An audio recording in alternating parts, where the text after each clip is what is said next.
office and I saw two people hurting my son. Officers have just received a call from the mother of 18-year-old Dwight Grant. She believes that this surveillance footage shows Dwight's last moments as he is attacked and killed by a sword-wielding group of murderers. And 2 days from this very moment, her worst fears are about to become a reality because what awaits officers is one of the most tragic discoveries they have ever made. Hey, oh my god. Can you go back inside, please? Don't. In these very shrubs, detectives would find the body of 18-year-old Dwight Grant, killed with a sword. The only clue that officers have is this 17-year-old girl, Christy, one of the murderers, and the reason why his killers are brought to justice. Jesus, there's cameras.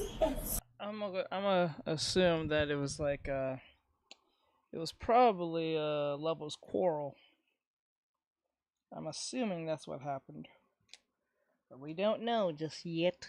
We'll get there in a second. 1 second, guys. Let me just try to see if I can see the chat for what it is. Should I go to YouTube?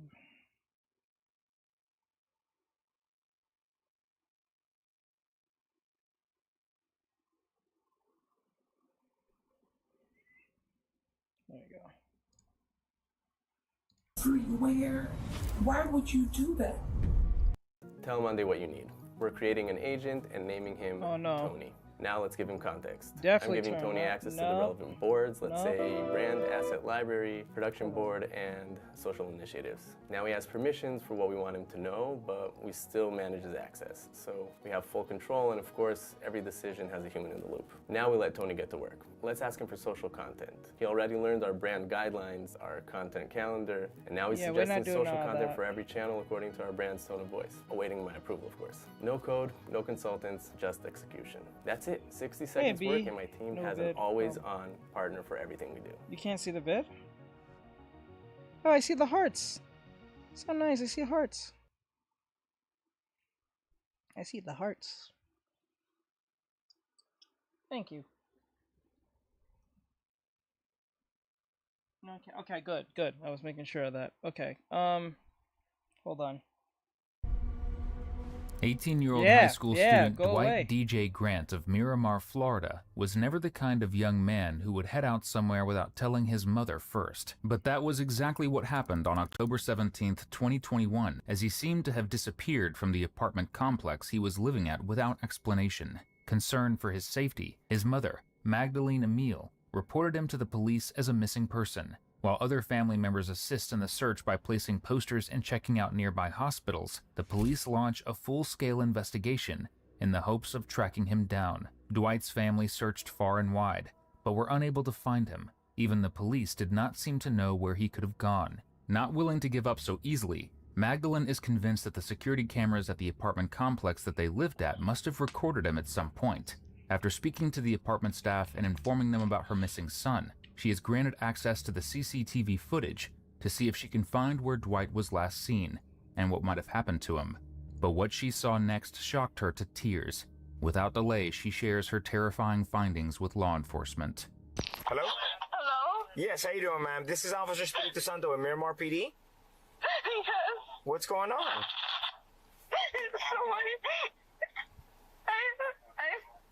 My son has been missing since Sunday, and I put out a missing report. Okay. And I just looked at the camera for the office, and I saw two people hurting my son, and there's a girl that went to his school. She was the last person who saw him, and she was there too. Okay. I'm on my way to the office right now, okay? Okay, man. Magdalene had seen her son's attack on security footage before the police even saw it themselves. Surprisingly, she seems to recognize one of the attackers. This will prove to be a vital step forward in the investigation. Police officers arrive at the apartment complex and review the footage for themselves. Security cameras show Dwight giving one of his killers a piggyback ride, totally unaware of the terrible surprise that awaits him just up the stairs. That is Suddenly, so sad. Dwight is confronted by a masked assailant. At first, there is a pause. No doubt Dwight is taken aback and confused by what is going on here. But then, just as he attempts to flee, another of the masked suspects pulls him behind a wall while both of the masked suspects attack him. One of the suspects can be seen at the bottom of the stairs, keeping a lookout. It is clear that this could not have been a random encounter. It was pre-planned, calculated, and personal. In fact, the girl that Dwight... Yeah, you know, it's personal because it's the weapon of choice that makes it... Hey, PT. It's the weapon of choice that makes it personal, because it's one thing you use a gun. It's another thing when you use a knife. A knife is a personal weapon because with a personal weapon like a knife or a sword, you have to be up close and personal with someone to actually do any form of damage, right? So that's where the problem comes in. Hey, PT. How you doing, hon? Yeah, so like, yeah, this is a personal. They had a vendetta against him for some odd reason. You know the assailant somewhere down the line. Doing well. We just started streaming. We just got 3 minutes into this video. We just started, so we're gonna see what this is about. While you guys are watching and I'm listening, I gotta get the videos up. So. Was carrying earlier hands over a sword to the suspects, who she had been working alongside the entire time. After watching the disturbing footage, law enforcement speak to an employee at the apartment complex. It seems that she has seen something very unsettling near the staircase where Dwight had been assaulted. That's a kid? Yes. She put flyers. Okay. And I believe that there's blood. I don't know if you want to go see her. Yeah, sure. Let's go see that. Where did she go? They took her back to her apartment. Do you know where it happened? In what stairwell? Shanta, can you help me? Do you know which stairwell?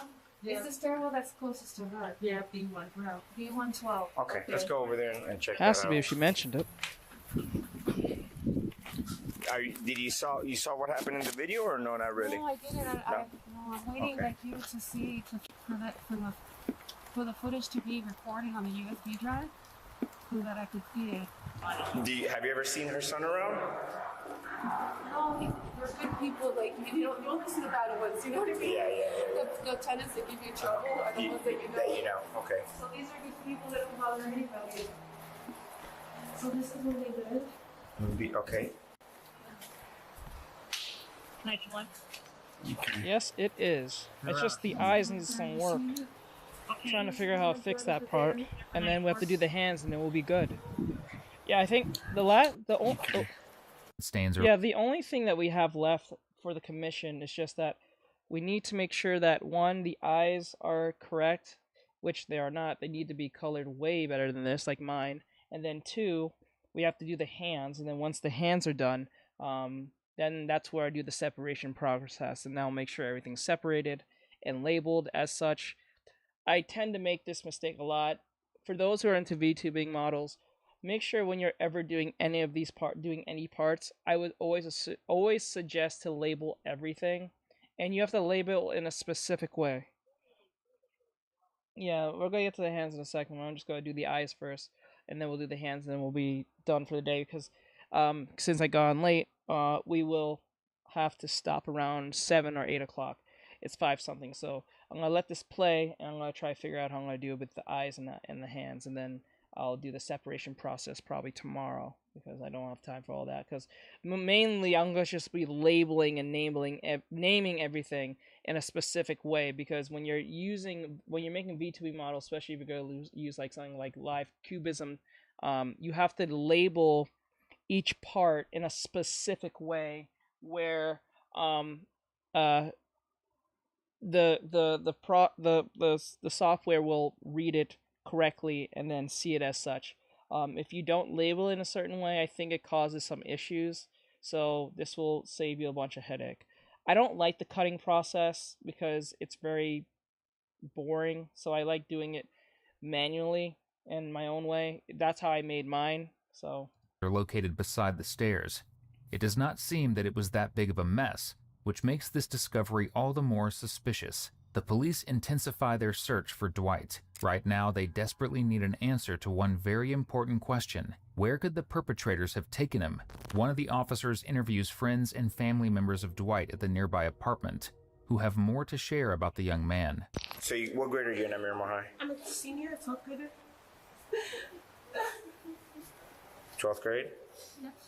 Okay. And when was the last time you spoke to him? 6:52.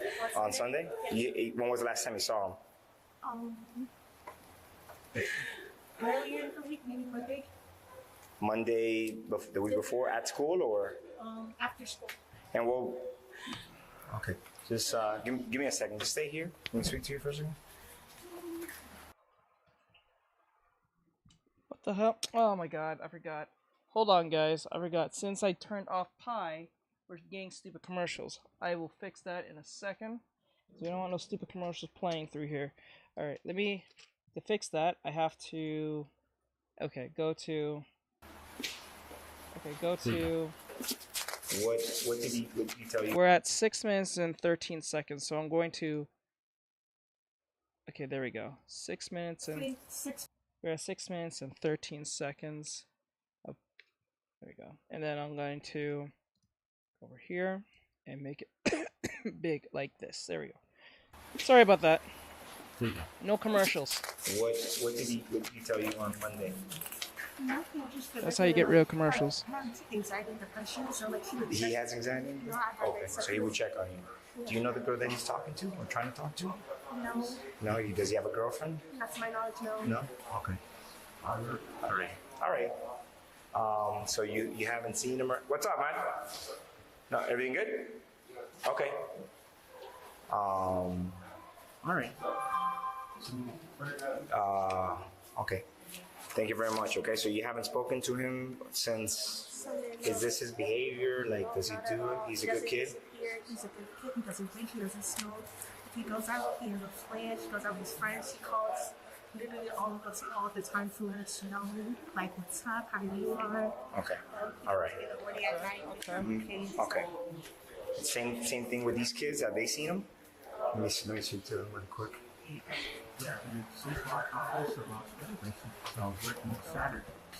What's up, guys? Who else has spoken to him or seen him recently or anything else? Or last time I seen him was after school Friday. Friday?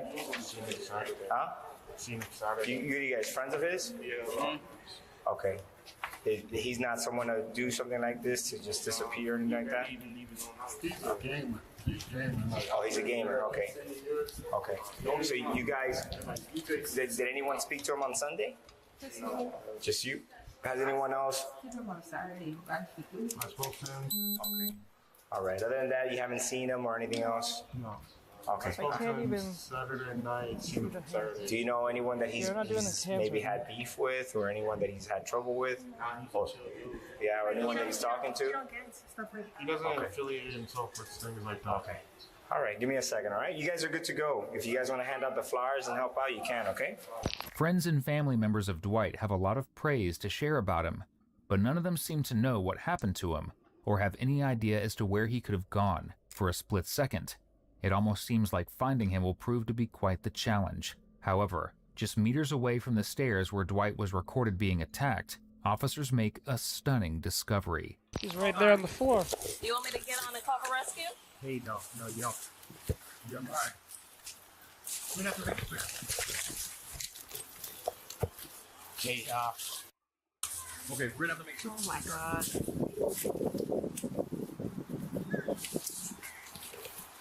Okay, let me step back. Oh shit, this is gonna be sad. Can you guys go back inside for me? Thank you.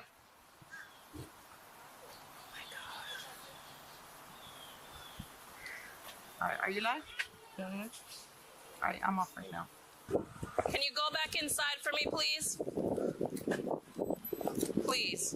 Just give us a few minutes and we'll come in and talk to you. Just go back inside.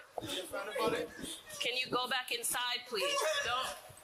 Just do as I ask, please. In a few minutes, an officer will come talk to you. Go back inside.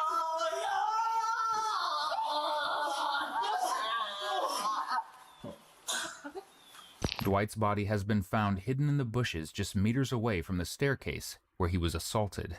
After this stunning discovery, law enforcement goes back and rewatches the security footage again. In it, the suspects seem to realize they were being recorded, but that does not stop them from dumping Dwight's body in the shrubbery nearby, foolishly believing that no one would ever find him. For approximately 20 to 30 minutes, Dwight is repeatedly attacked by the assailants before succumbing to his injuries. Dwight was said to be a bright, approachable young man with a love for computers and making his friends laugh. So who could have wanted this young man dead, and why? For that, we will have to look back at the footage for more clues. In it, the girl being given a piggyback ride has a notably bright streak of hair, while the second perpetrator appears to walk in front of the camera with her face exposed. Considering their builds, law enforcement deduced that the attackers are likely a similar age to streak of hair, while the second perpetrator... She's strangely skinny. You know someone who's skinny and, someone who looks like Jack Skeleton skinny?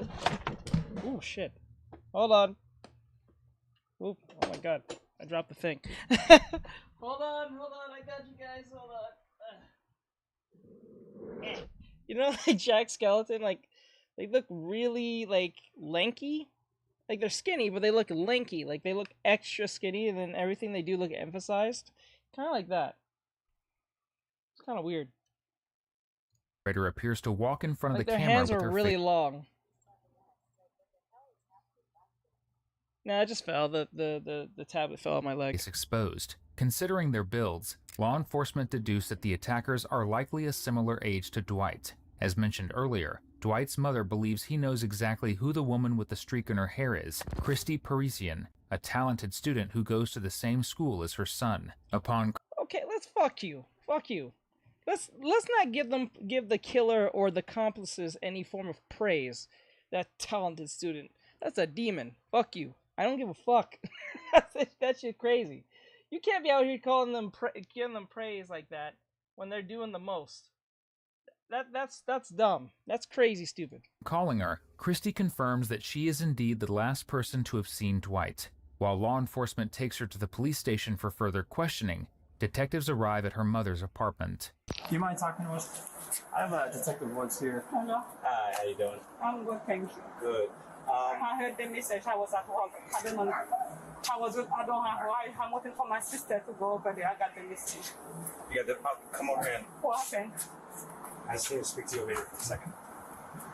Oh, Lord. So, right now there's an investigation, and I guess... You're saying something personal. And what we're going to have to do is we're going to have to keep you out of the house for now. Me? Yes. Nothing has to do with you personally, but we have to keep everybody out of the apartment. So if there's anybody else in there, that's in there. No, the sister, she's at work right now. But nobody else is inside? No, only three of us. You got shoes on? Okay. There's nobody else inside right now? No. Okay. So we have detectives that are going to get a search warrant. Okay. So right now, we're just going to make sure nobody's inside, and then we're going to close the door. And then we're going to wait for the warrant to get here. And then when I can come back. When I'm back, can come back, no? As soon as you're done, the search warrant then. Today? No, not today. Yeah, today. Because I'm waiting for my sister. I'm supposed to go. Can I take my phone to call my sister? Is it okay? Take my phone? Yeah, she's some type of Nigerian or some type of West Indian. She's you know, she's not from this country. She has an accent and everything. My phone is right there. Can I call her? Because I have to. I would assume she's Barbadian. I'm assuming she's Barbadian. I don't even think Nigerian. I think like Barbadian for some odd reason. I'm getting that feeling. Yeah. Well, right now at this point, we already gave you, notice that nobody can go back inside. Recognized by people. Like, am I right? This is what. Am I right? The Barbadian or probably Nigerian? You tell me. Yeah, by the way, you see my phone right there. we really got to follow protocol on this one. Oh my God. So are you going to be around here? Are you sticking around here? Or are you leaving? Leaving where? You're not going anywhere, right? No, I was going to the police station. No, I mean right now. I'm waiting for my sister to go to the police station because my sister drives. Okay. No, she's Nigerian or Haiti. Yeah, she's Haitian, Nigerian, or probably Barbadian, but I don't think Barbadian. Now I think of it, she's like Nigerian or Haitian. Well, don't go too far because when we're done, we're gonna need you here. No, I'm just going to the police station. That's it, to see what happened. Listen, I've been in New York for a very long time. I've been exposed to so many different accents. So many different accents. You pick up on them on a while, and you kind of can tell. Like he's like, I think the most I've been usually exposed to is usually West Indian, Jamaicans, Guyanese, Barbadians, Nigerians, Haitians, like Hispanics, Puerto Rican, Cuban. Like there's a lot of different like cultures and accents, and you can kind of tell based on the reflections on certain words and how they say things, especially like if you're from Brooklyn or you're from Boston, Brooklyn or Barbadian, not barbarians. No, Barbadian, not barbarian.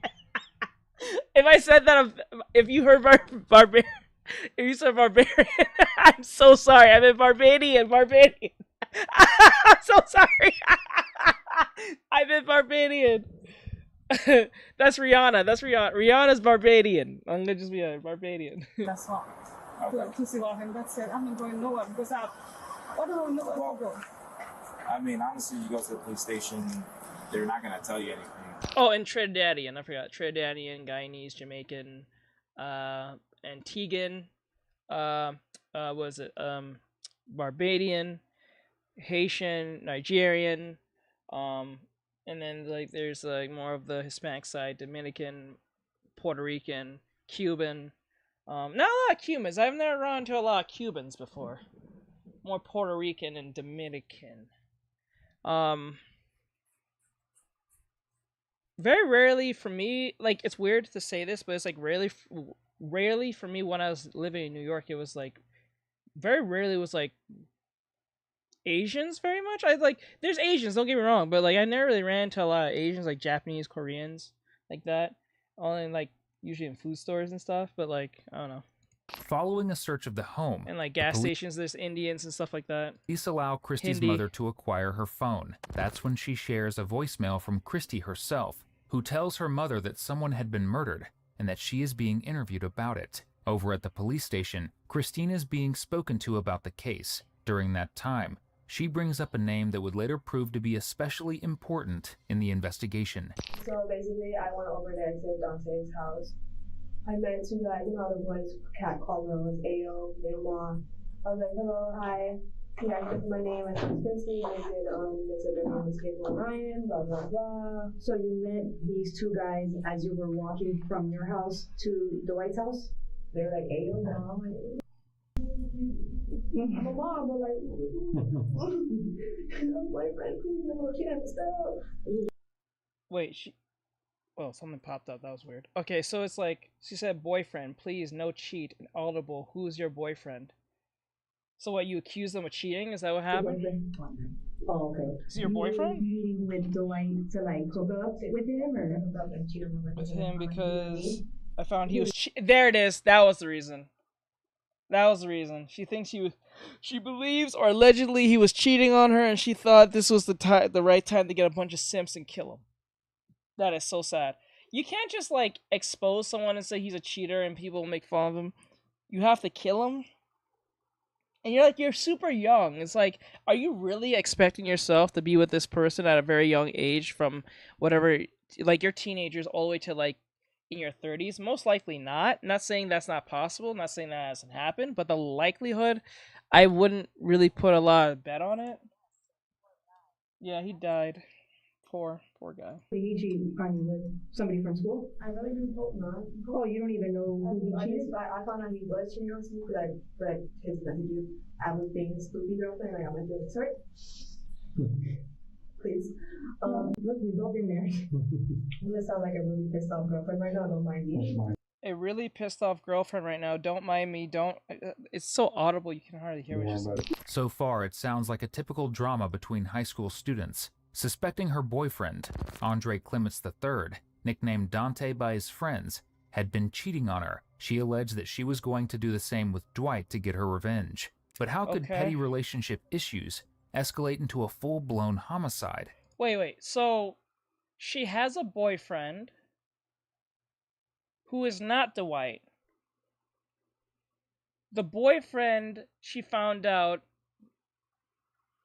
is cheating on her, or she allegedly is cheating on her. she planned to have relations with Dwight to get back at the current boyfriend.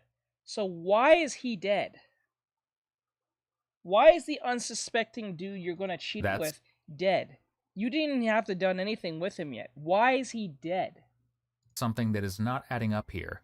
Regardless, Christy continues spinning her tale, unaware that her emotionally detached demeanor is not going to make her seem any more believable. These two guys were they tall, short voices, so I would say around 18, 19 months boys, puberty guys. Nobody you recognize like from school. Okay. Ever seen them before? No. They came downstairs and they said, wait, what? They said you my girl, blah blah blah. Wait, go back. Like from school? Okay, they think him before. No, they came from downstairs. And they said, fuck. You said you fucked my girl. Who the fuck is you? And then they said to Dwight. They said that to Dwight. And who were they saying it's their girl? Oh, okay. This is what I'm assuming. Okay, I might be wrong. Tell me if I'm wrong. So, she has a problem with the boyfriend. She wants to get back at her boyfriend. So she asked Dwight to hang out. Most likely end up fucking. She probably promised somewhere down the line that was gonna fuck or something to that effect. When they was going upstairs to do the dirty, the boyfriend caught whiff of what was going to happen. Somehow. Him and his homeboy head them off and killed Dwight.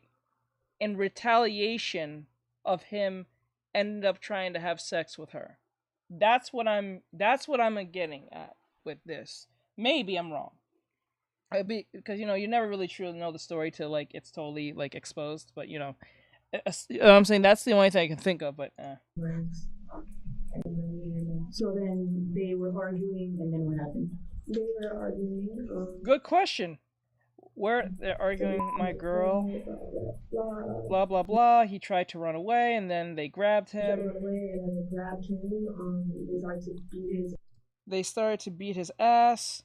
The way she says that.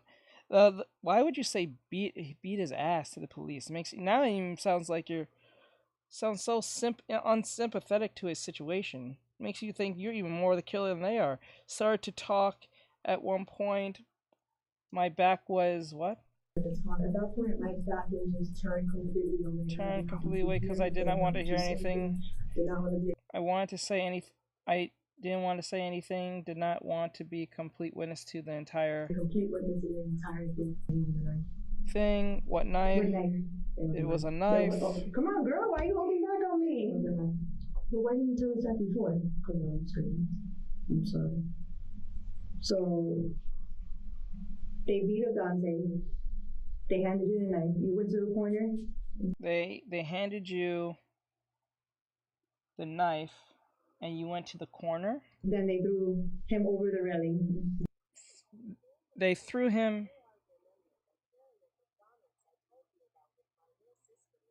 Yeah, the Karen. What happened? They threw him over the railing. Then you handed them the knife. Then you handed them the knife. The police are unconvinced that Christy would be so nonchalant about handing over a knife after a murder took place, and yet she is completely unhesitant with her explanation about Dwight getting assaulted and left to die.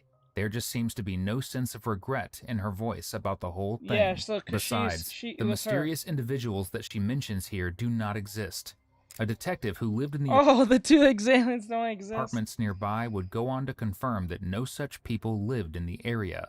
It is crucial for law enforcement to identify these other two suspects. If they do not only will they get away with the horrific crime, but law enforcement will not have a complete picture of the case on the whole. The last thing they want is for their currently captured suspect to walk free due to a lack of evidence. While the police why hurt him? Why hurt him? If he didn't even do anything with this chick, why hurt him?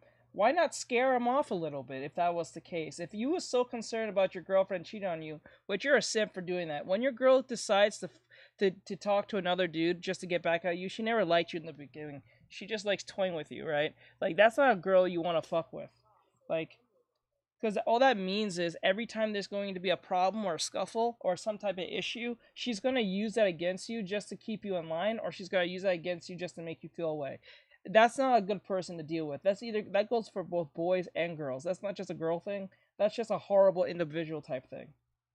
So that's an insane way of looking at life. I don't know why people like take someone like for instance, they'll be like, oh, you get in an argument, so I cheated on him, so you cheated back on him. He cheated back on you. You're just cheating back on each other. That shit is weird as fuck. Why don't you just break up and find someone new? Like, you guys are capable of finding someone to fuck with in the sense of cheating. So might as well just break up and find a new person, right? Like think that to yourself. Like, if you're willing to just cheat back and forth on each other like that, why are you even together? Because you guys are capable to find other people to fuck with. Now, Nate, what's happened with your family? Okay, both brother-in-law and I'm going to say my name. Wait, what? Hold on, you said, my brother-in-law, I'm just going to say his name, Clarence, had said thing. She might have been trying to kidnap her because she kept something trying to take her away with asking the people around us if she... It sounds like some crazy family drama type shit. I don't know what's going on with that. High school behavior. Yeah, it's just weird to me. It's a weird thing. I'm sorry what's going on with you, Nate. I'm not really totally sure what's going on with the brother-in-law stuff, but I hope it gets resolved. I really don't know I have to reread that. But, yeah, it just makes no sense. Like, why are we fucking around each other like this? Might also just not be together. Interview forward in hopes of getting an actual explanation for all of this, Christy brings up yet another person of interest. On the way back, you came with Andre and Jasmine. Yeah, they said something about them fighting somewhere, like having a blood pouting. The police are convinced that the two individuals that Christy is talking about are actually Andre and Jaslyn themselves. Yet she continues to insist that she did not recognize the others. This argument of hers would later be debunked by a witness who also lived at the apartment complex. She contacted law enforcement and informed them of a concerning sight, a trio dressed in black, attempting to start a bonfire. She is called in for an interview at the police station and goes into further detail about her findings. And if you love videos of criminals getting busted, just like this one, please consider giving this video a like, sharing your thoughts in the comments section, and clicking the subscribe button. All of these things will help us keep pushing out high-quality content on a regular basis. That's all I remember everything. And the two girls, they were just standing there, but they weren't moving much. The chubby girl, she was just like moving back and forth, but like standing in the same spot, but moving a little bit. And then the guy was moving around the fire, just throwing more gasoline. What was he? What did you see him throw? It was like a bottle. It was like the normal bottles that like a bottle that you use for like a barbecue, or yeah, like it looked like I don't have a water bottle, but sorry, my it just looked like one of those normal so bottles. she was like, trying to you know kidnap, how it's like when you go to a restaurant, it's like ketchup. Okay. Yeah, like he was just throwing like gasoline. Like that. She would trick the he was public. just walking around the fire. He was just throwing more in the fire. It was just getting big. Okay. And did you see anything that he was burning? Did you see what? I remember the shade, but it's wait, like, I'm confused. Who's trying to kidnap who? Just give me who's getting kidnapped and who's kidnapping who real quick. Because the way they were surrounding it, but I remember the shape of what they were burning. And what was it? I don't know. I just know like it looked like some type of material. It didn't look like cause we have like a lot of ducks. It didn't look like they killed a duck or something. It looked like it was a material that they were burning. Okay, like material, like clothes. Something of material type. Okay. And did you recognize any of them? Oh, okay. How old is your sister-in-law? No, because it was pretty far, but seeing them on the news, their faces, that's when you could like remember that they were the same ones that you saw that night. Yes. Okay, and then when you saw that fire happening, what did you decide to do after that? Honestly, did she give a reasoning why she was trying to kid the kid? They were doing it on the grass. I felt kind of unsafe that they would probably like go to a certain point to spread the fire because they're teenagers. So I just like, I just slowly like, I walked like really fast, and I went to the other side of Sharon. So Yeah, she's Hispanic. You can tell by her voice. like the other side of the complex of Lake Vista. So the other side of like where the leasing offices. Mm-hmm. Okay. The security guard was next to a building. Those buildings face like the pool is in the back of those buildings. So what we look at is basically kind of by the gate, by the entrance gate. No. With this information in mind, the police are convinced that it was Christine, Andre, and Jaslyn who got together to burn their clothing after the attack just outside of the apartment complex, only to be caught by a security guard. Their makeshift bonfire was quickly extinguished as the trio shoved the fiery mound into a nearby lake. She said, you don't look like you... She said, you don't look like you know her. I'll look for her family or something, while she was literally didn't look for her family. She was... Yeah, that's crazy. That's crazy on both accounts. Both the Karen lady and what's going on here in this video. That is crazy. She was trying to steal your sister-in-law. Later on, Christy hands over her phone and allows the police to search through her messages. Looking through the exchanged messages between her and Andre, they uncover an unsettling message he sent to her. It read, "Murder will definitely happen soon." Oh, it's you know, when things, you see, that's the thing. Sometimes when things are just happening, the concept doesn't really catch up to you till later on sometimes. Wrapping up the interview, Christy then asks the officers a striking question. Because like we're always under the impression that it's not going to happen to us, or something bizarre as that is not going to happen to us. It's just that just happens to everyone else, but than you. And then when it does happen, it's just like, what the fuck just happened? You like have a what the fuck moment, right? So it's like that. So. All right, then we're gonna take you to it's a place in Fort Lauderdale. It's called the Juvenile Assessment Center, which is the jail for juveniles. I don't have the answer for that, right? Because I don't work with them, but I think it's gonna be for a little while. Just being honest. No, effectively premeditated murder. You understand a life was taken. You think you're doing the right, taking the right. This is not some petty burglary or, stole some candy shop. A life was taken. It's the highest crime you could possibly commit. Yeah. It's alright. So I wish you the very best. Christy honestly believes that she will be in and out of prison as if it was some sort of summer camp program, but it wouldn't take long for her to get a well-needed reality check on that detail. For now, though, officers proceed to look for suspect number 2, Jaslyn. During that time, a woman informs an officer of suspicious texts being circulated among students at Miramar High School. Could they be connected to the case in some way?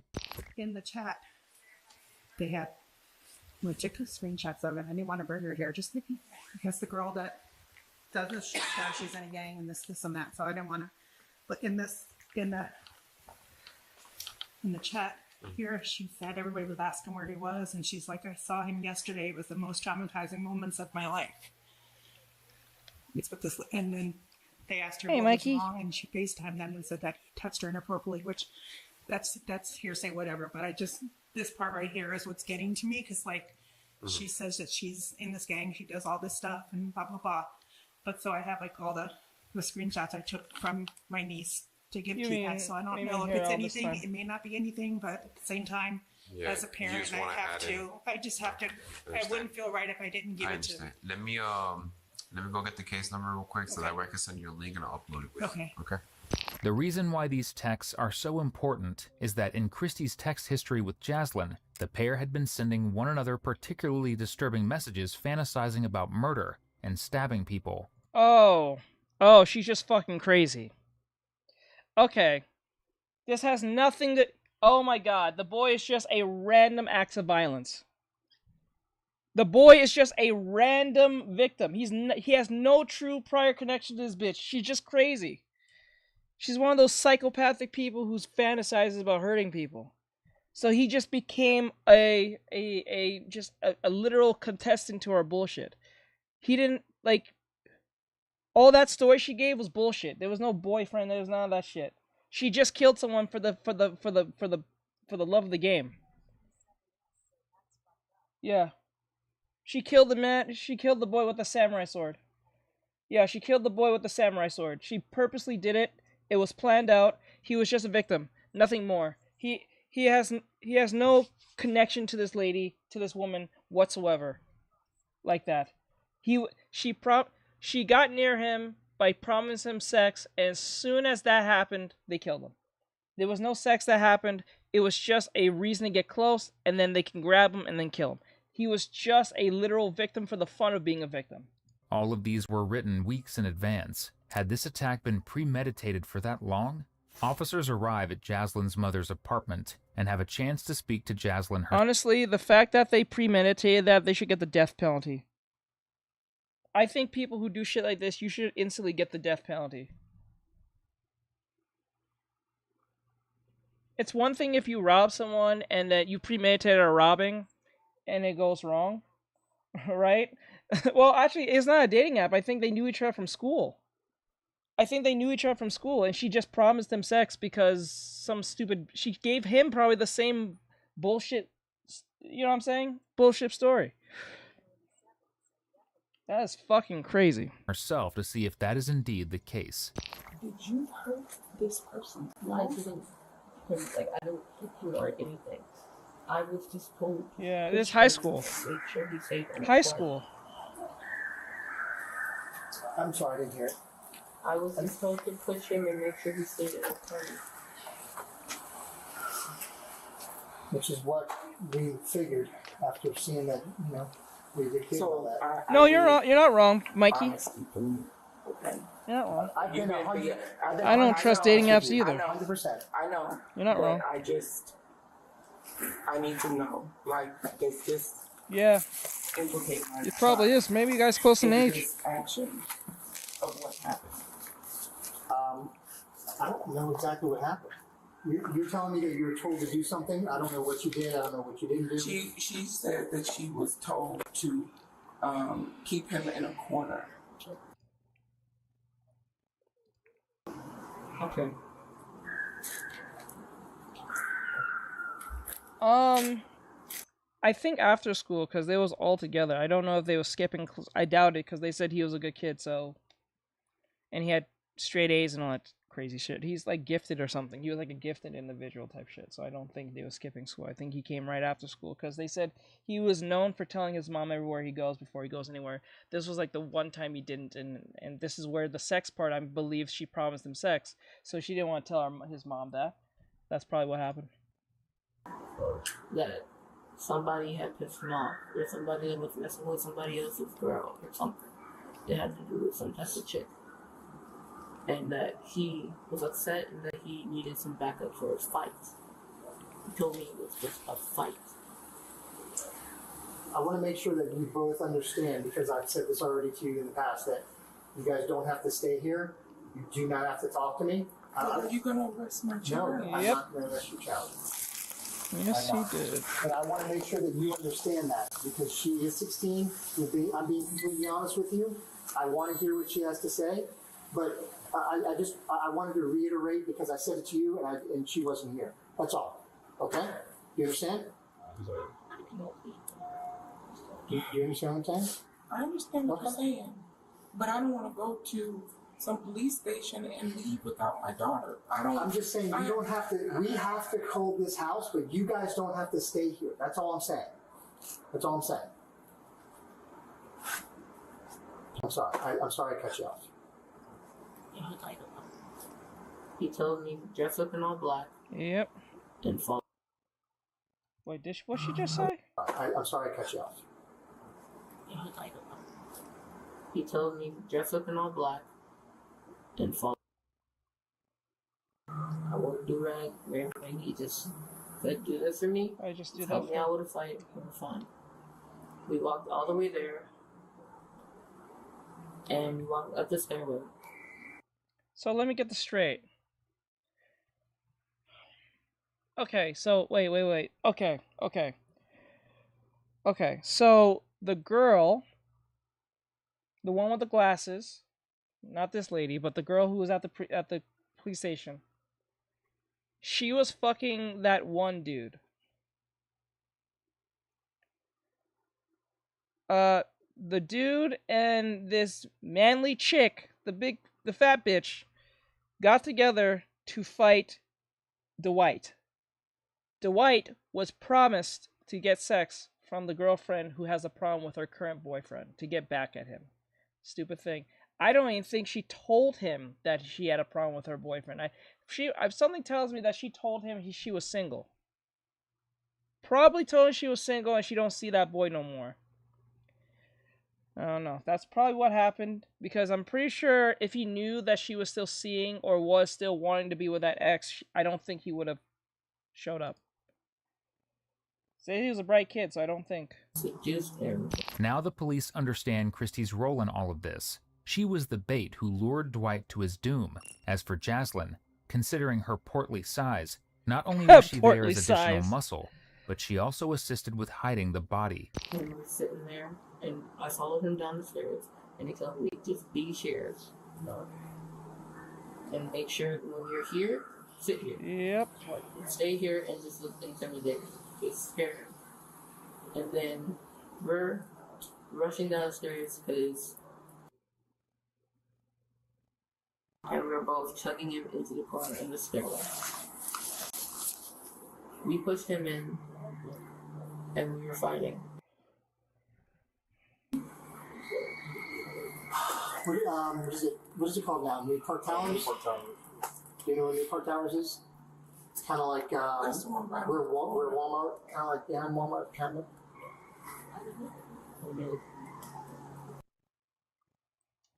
I was talking to him, and he told, and I was just standing there. He said this was a fight, and he was just concentrating with him. I was like, okay. And then just pulled out. They were the weapon.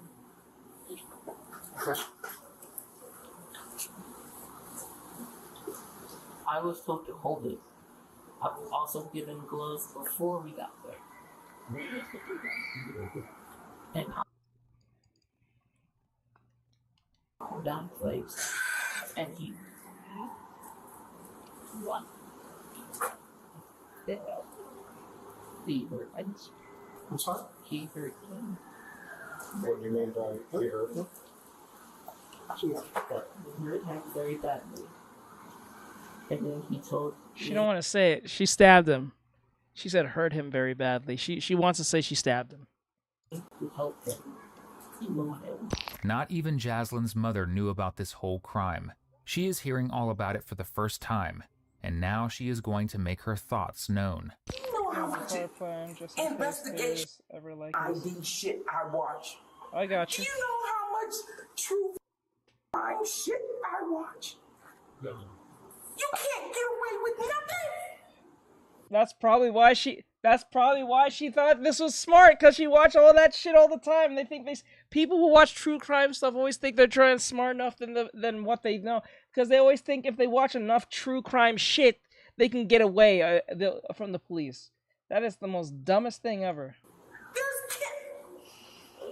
Jesus, there's cameras everywhere. My child is smarter than that. Apparently not, lady. Apparently not. Aren't you?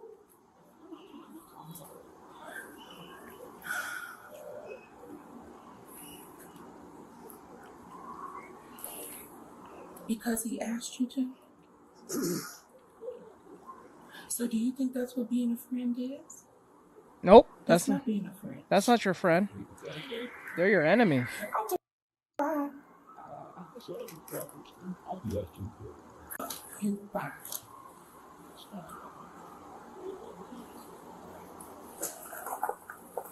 Yeah, I can hear that. I get what you're saying, Nathaniel. I feel like she's more mad that she got caught than actually did the fucking deed. You know what I'm saying? That's just crazy, right? You'd be surprised. There's a lot of people who do this. No matter. What is this? Yep. Why would you do that? Because he asked you?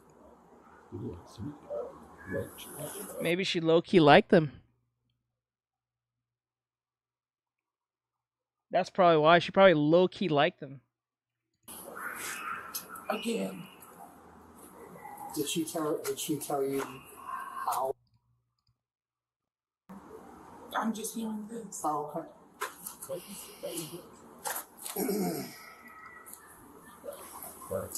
I would imagine you're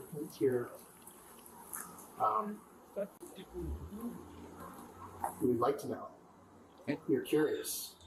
I know, right? They usually don't.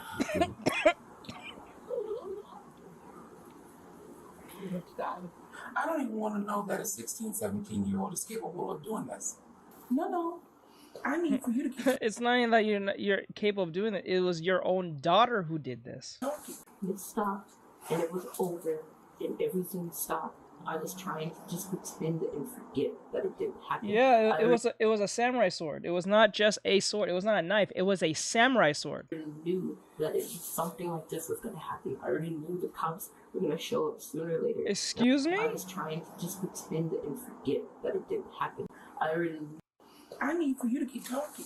It stopped, and it was over, and everything stopped. I was trying to just pretend and forget that it didn't happen. I already knew that something like this was going to happen. I already knew the cops were going to show up sooner or later, and I already started preparing myself for the worst. Mom, what do you mean by preparing myself? You need to get the death penalty. The fact that you sat up here and just said you knew this was gonna happen, you already knew the cops was gonna come eventually. You should get the death penalty. It says in the Bible, something around the lines of, "Beware for those who wait to shed blood" or something. Right? How are you gonna forget? You live in a fantasy delusional world. If they send me away, Mom.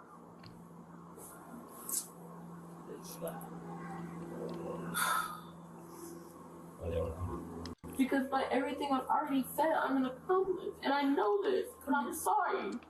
Come here. I can't. Come here.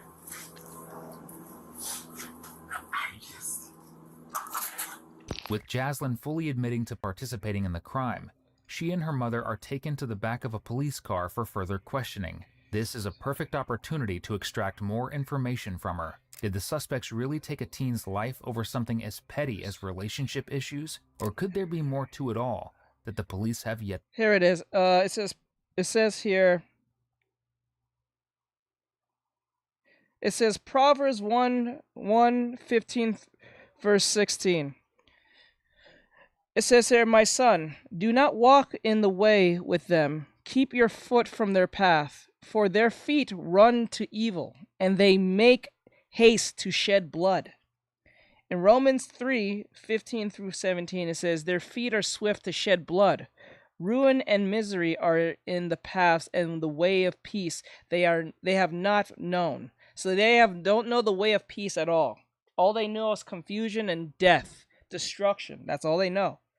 It says Isaiah 59 verse 7. "Their feet run to evil, and they swift to shed innocent blood. Their thoughts are thoughts of iniquity." If I'm saying it wrong, it's that these are evil individuals who are quick to shed blood for no reason. I think it's Genesis 9 through 6. "Whoever sheds human blood, by humans shall their blood be shed. For in the image of God has God made mankind." To hear. Before he ever told his brothers, he told him Friday, I believe it was Friday, that he had... Last one, it says in Numbers 35 verse 33, "You shall not pollute the land in which you live, for blood pollutes the land, and no atonement can be made for the land for the blood that is shed in it, except by the blood of the one who sheds it." That's crazy. A situation that he needed to deal with, he was wondering if I could help him out with a fight. Knowing that I used to fight in elementary, or used to be that kid-ish outside of school, I had agreed. Makes sense. These are people who are exposed to horrible childhood. See, you just said they used to fight outside of school when they was much young and all that shit. They're not strangers to this type of lifestyle. He's a good friend of mine. Like, it's just beside. Okay. So, on to Sunday, he had said he was going to be coming over around 6. Okay. He came over at least 6:45, close to 7 o'clock. Okay. And it does. Like, I'm not saying for anyone to be a Bible-thumping individual, but this is why I say the Bible's a good thing for most cases, because it brings a sense of morality, or at least makes you think. It gives you a Jiminy Cricket on your shoulder and say, you know what, maybe that's not a good idea. You know what I'm saying? Like, I'm not expecting anyone to pull up Bible verses and talk like, you know, they, thou, and all that stuff, but common sense is just critical thinking. You know what I'm saying? Just use critical thinking. You don't even have to be in the Bible to use critical thinking. Just use, like, literally think, will this look bad upon me and my family, right? Will me doing this thing cause a bad light onto my family name?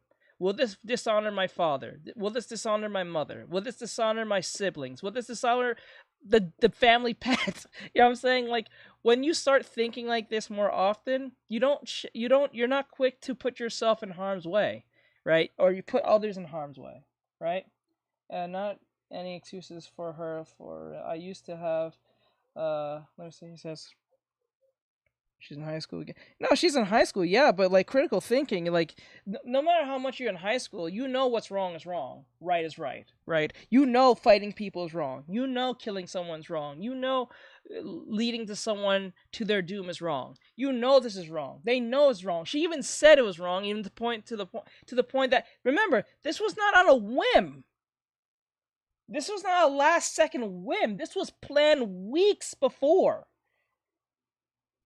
Once you start planning like that, like an adult, you're not a kid no more. When you want to take people's lives, you're not a kid no more. When you want to do adult shit and put people in adult situations, you're not a fucking kid no more. I don't give a shit you're 12, 11, 10. When you have enough, you know, brain cells to plan a whole attack on someone, it's not like it was a last second thing that just kind of happened.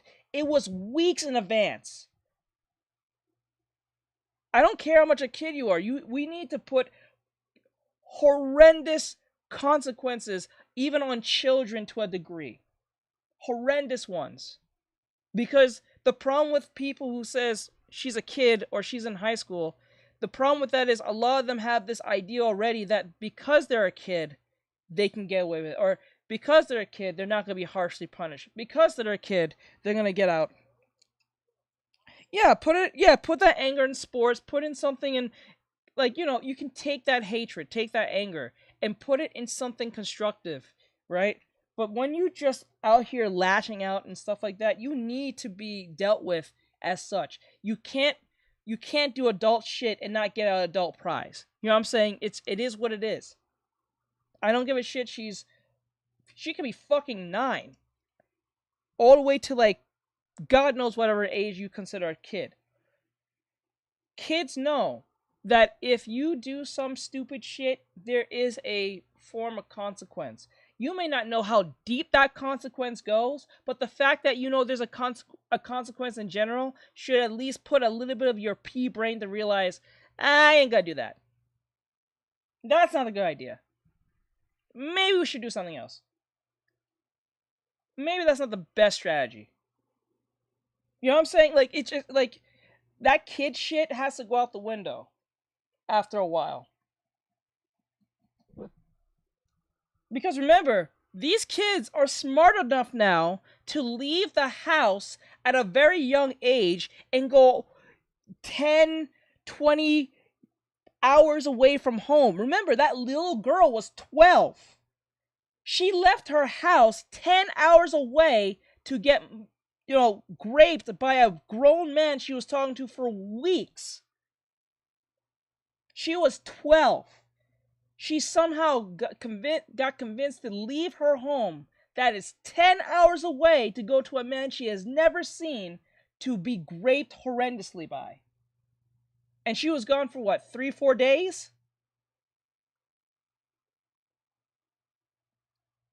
You know what I'm saying? We gotta stop saying they're a kid. Once you start making these type of decisions, you're not a kid no more.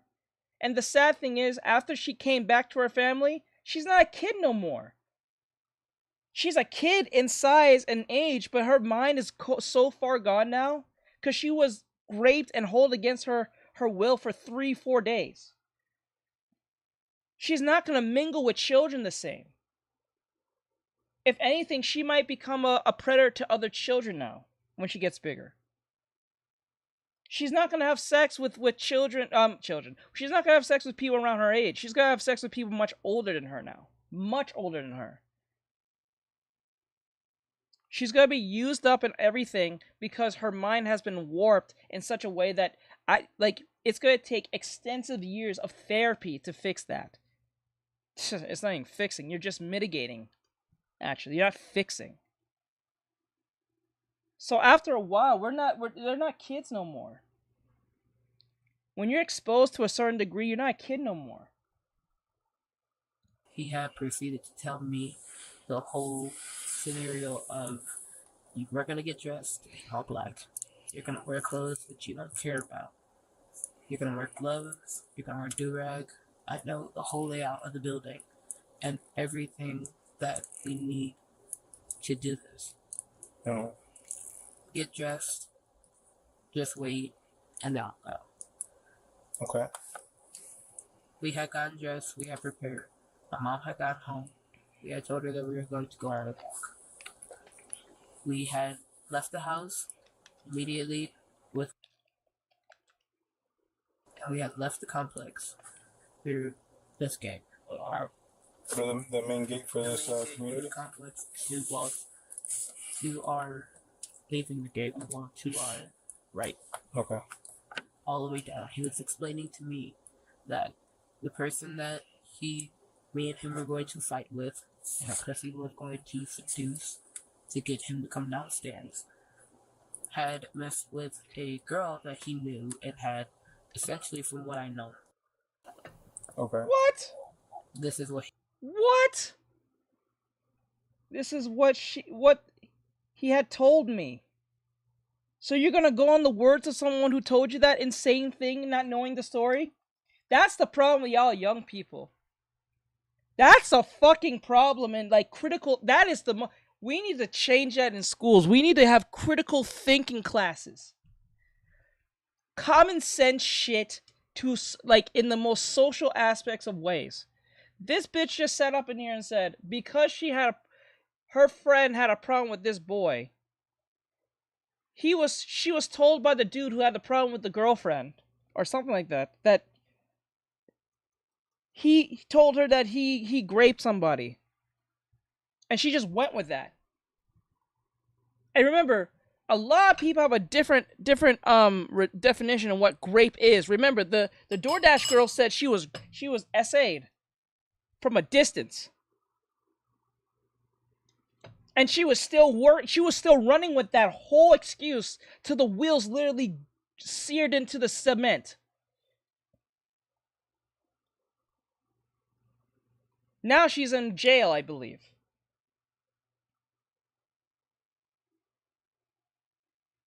Remember that. Remember that girl who made the lie on Sakuno, trying to say she was a unwilling participant in their intimate ways? And then when everyone can hear the story, this is fucking dumb. You know what I'm saying?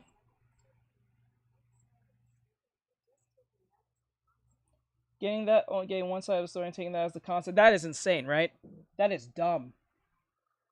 I understand that you're listening to your friend and your friend tells you something. But it's always good to double check your friend because people get shit wrong. I think for those who know, if you've been old enough, you know what I'm talking about. Ever play the game Telephone? You can have 20 people, 10 people. They stand next to each other and you're supposed to whisper a phrase in the first person's ear. And as they whisper the phrase to each other, by the time it gets to the end of the other person, it is almost guaranteed that the phrase is not the same as it started at the beginning. That's why context is very important. The first person got the story, By the time it gets to the last person of whoever's last of that line who's getting the next phrase, usually gets something completely different from the actual phrase. This is why double checking, quadruple checking your facts is very important. But a lot of people just hear it from their friend. They'll hear a phrase from their friend. They'll hear a story from their friend.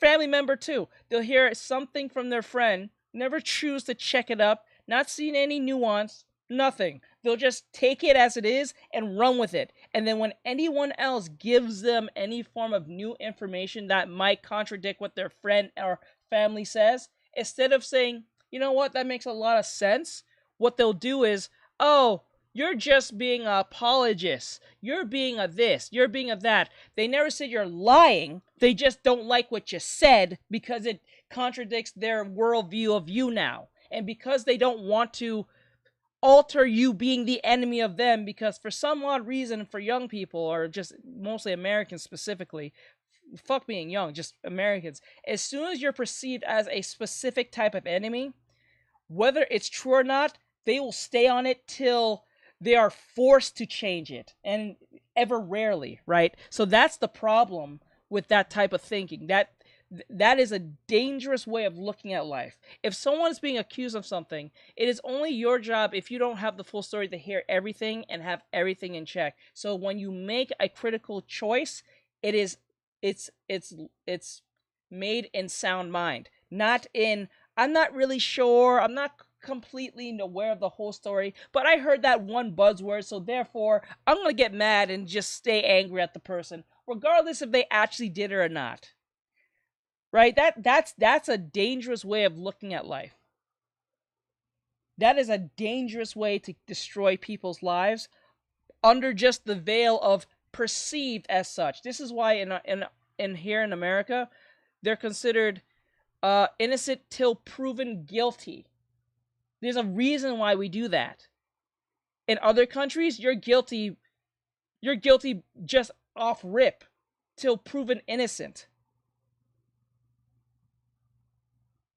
Thomas Jefferson said something a long time ago. He said it's best to have, I think, 100 or 1,000 criminals walking the streets than have one innocent man locked up in prison for no reason. That was literally the bedrock of the whole, you are innocent and proven guilty. Because there's so many ways that someone can be accused of something and perceived as such without any context whatsoever. That is very dangerous. He had told me. And on the way there, he's telling me exactly where we're going to walk, exactly how we're going to walk, exactly what we're going to do, and what we're going to wait for a signal. Now the police have a potential idea on why Jaslyn was recruited. Andre alleged that Dwight had abused someone, despite there being no evidence of such a thing happening. There it is. There it is. And yet that was more than enough for her to be recruited for what she claims was to be nothing more than a fight. It could be that she was manipulated into assisting him with false rumors. That being said, if it was intended to be little more than a spat between teens, why were weapons involved? Well, Jaslyn seems to know why that was the case. Because he was accused of something heinous, so they think that they was accused of something heinous, so they think that's enough for you to get, destroyed over. Not without evidence. They just do it. This is exactly like Vitaly's in the situation he's in right now. We had and ready a call or a text saying that she was here. Me and him were upstairs. Yep. She's just talking to me. We're relaxed. We're chill. And downstairs. We walk downstairs, and he tells me to wait on the top. And then he had a weapon with her. He told me to hold the weapon. We had gloves on at this time still. We had walked down the stairs. He had approached the boy. He walked down the stairs. Did you know this boy or no? Okay. When we Keach. Boy tried to make a run with it, run for it. Quick approached him and was like, yeah, we have a problem. And he actually standing behind with a weapon. So he tells me, and he made a run for it, and I'm like, okay, this weapon's just for intimidation. I'm gonna put this down. I ran. I put him onto the ground. We're just holding him down. I'm telling him, calm down, calm down. Because I know it as just being a fight. I'm telling him to calm down. What kind of woman are you trying to hold a whole grown man down? The fuck is wrong with you? Calm down. We just want to talk. You just want to talk. You just want to talk. We had him into a corner. Came back a weapon and gave it back to me, and I'm just standing, holding it, using it as a form of intimidation. I'm saying everything he has to get off of his chest. It's a bad he is, and then he proceeded to say, you know what I have to do, right? That I have to hurt you. Like, I have to get you back for what you did. And the boy is like, you don't have to do this. I won't bother you. I won't say nothing. I've either seen you guys. I won't say anything. What? Nothing. And I'm just punching him. And then everything else is just, he just gotta get to a fight. This is so stupid. Asked for the weapon. After explaining to him that he was going to kill the other boy, he had asked for a weapon, and I just handed it to him. Like, I don't know about this, but like a good minute. You don't know about this. Shut the fuck up. You didn't say shit. We do like play fight. We were just very like sibling type relationship. Right. Jaslyn alleges that the trio were going to simply play fight with Dwight, which sounds utterly ridiculous considering how relentless she was attacking the victim. The fact that she was more than willing to pin Dwight down and repeatedly hit him shows that her intention was to genuinely hurt him, at the very least. Another point of interest is in regards to the weapons. Apparently, investigators discovered that a snake-eye knife and collection of daggers were allegedly purchased from Amazon by Andre. He even went so far as to share photos with other students. While Jaslyn says they were for intimidation only, we already know by this point that Andre promised a murder over text. Not to mention Jaslyn and Christy's disturbing fantasies about stabbing people to death. Is she just an edgy and gullible teenager who loved shock factor? Or was this an opportunity to bring a bloodthirsty fantasy? There is no hope in those eyes.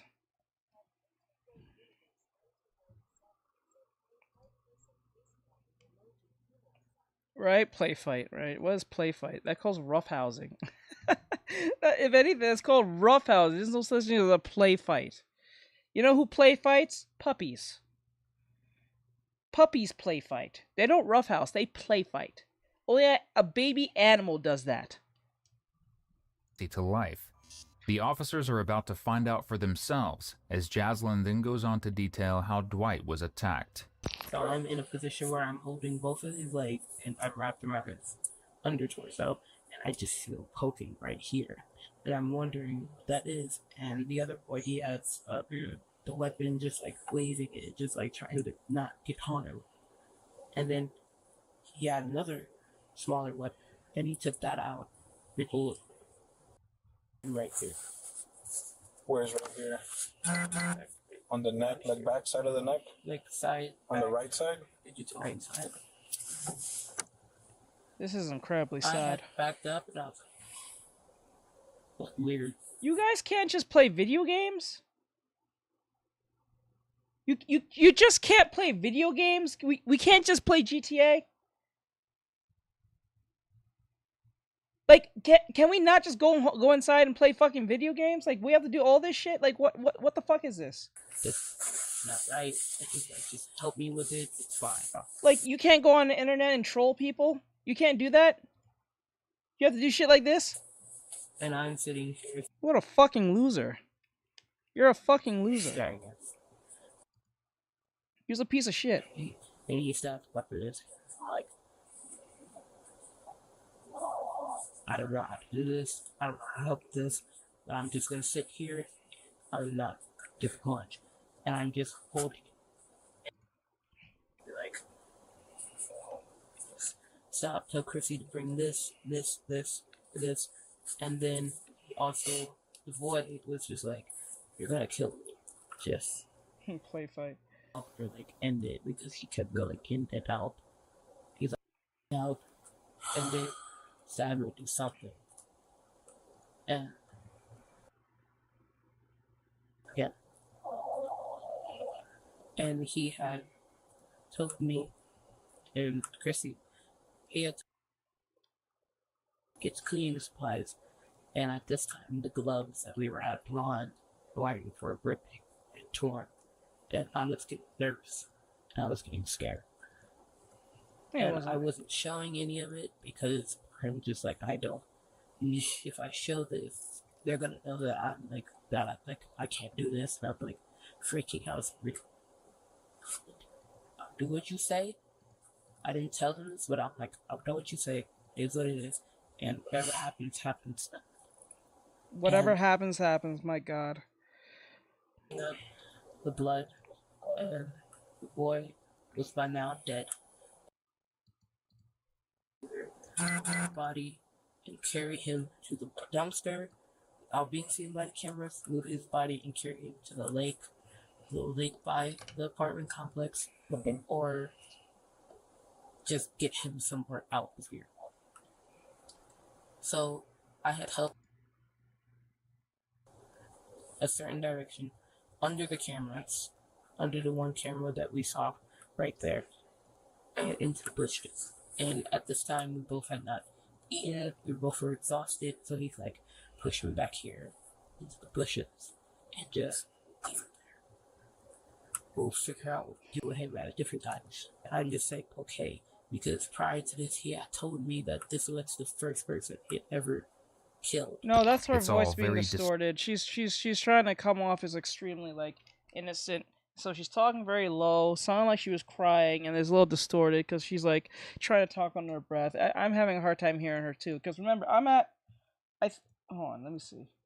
Is it low? No, it's at 100%. It's everything's at 100%. So I know it's not me. So it's her. Disturbing to listen to, made worse by Jaslyn's unshaken, matter-of-fact tone when explaining it all, and the rest of what she has to say is by no means any less creepy. Prior to the Antolia? When we were at the house, we were just talking about the whole plan of what to do, what was going to happen, but he never told me that he was going to kill somebody until at this time. Like, this is the first person. But leave it. So sad. He had wiped down the railing that was white next to it. Wiped down the floor. Like, he had cleaned. Wow, they keep blurring a lot of stuff out. I'm not doing that. It's them blurring what she's saying. I walked in here without a mask on, and while the camera saw me, I'm going to leave first. You guys are going to wait here for 30 seconds, and then as well. So we had taken off the gloves. There were trash bags, there were alcohol, and everything was thrown into bags, and we still had the clothes on. So we had walked out of the complex the same way we looked, just without gloves. We walked in. And we were walking out of the complex all the way out, and we were walking the same direction that we came from in the beginning. Okay. We're walking back to my complex, walking back to our complex. And to tell, like, I was so nervous, and I didn't know if I was thinking about just letting him go and just leaving it there, but I'm like, we're already here, I might as well. And I've gone risk, and I was gonna help. And I'm like, okay, I'm just gonna stay quiet and be like, okay. Right. Yeah, for sure. Yeah. Okay. Came back to the complex. He told me, because when we left the complex beforehand, he told me to shove the bag up my stomach, and he had the wet hit. So the bag with anything clean or anything dirty, and all the rags and everything was in my jacket that I had on at that time. Right. we had walked back in here, and he told me to take off my jacket. I was in the bag, take off my jacket to the part where the jacket's wrapping the bag. I took it off. I handed it to her. I took off my shoes before I walked in the house because he told me to. And I walked into the house, and I greeted my mom. And I was like, yeah, we're just gonna walk around for a bit longer, and we'll be back soon. But we're not gonna go that far. We're not gonna leave the complex again. And she said, okay.